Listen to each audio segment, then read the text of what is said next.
were these tuck-ins to say, I'm going to buy the business and shut them down, or just what did you do with these? Yeah, so the tuck-ins were acquisitions of accounts and staff. Yeah. And so we bought their book of business, kind of. We bought their book of business. The situation was the market was very fragmented, and a lot of the owners that remained in the market were running businesses of a couple of employees and decent size, varying in size, but decent sized books where they were able to make enough to live. But it stacked nicely onto our book.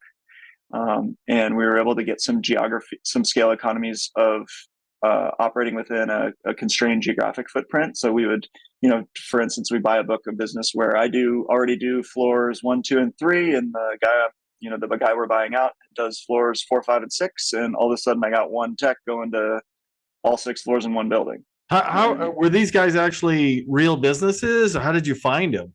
Yeah, they're real businesses, a mix. I mean, one of them was referred to by our SBA lender, who said, "Hey, I just loaned to another guy who bought the business."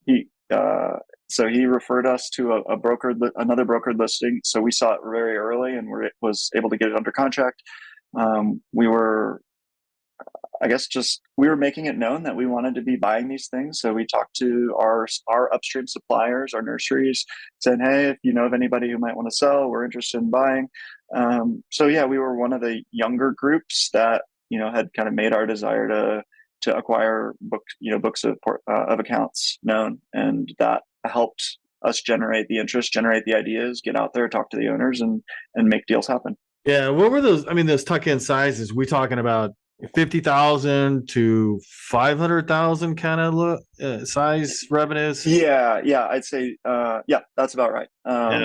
And generally, we were not making big tuck-ins relative to the size of the business. So we weren't doubling the business. We were adding 10%, adding 20%. I think the biggest we ever added was around a third of the business we added in one tuck-in. Yeah. Were they making money, profitable, or some mixture of not profitable? Yeah, it varies. I mean, a lot of them, really the desirability of any acquisition on it to acquire in and run as a standalone business. How desirable that is kind of depends on how much the owner's making. If the owner's making 50,000, that's not you're basically buying a job, and it's not a real desirable job because it pays 50,000 at best, right? That's if you don't take any debt, if you have no interest expense, no.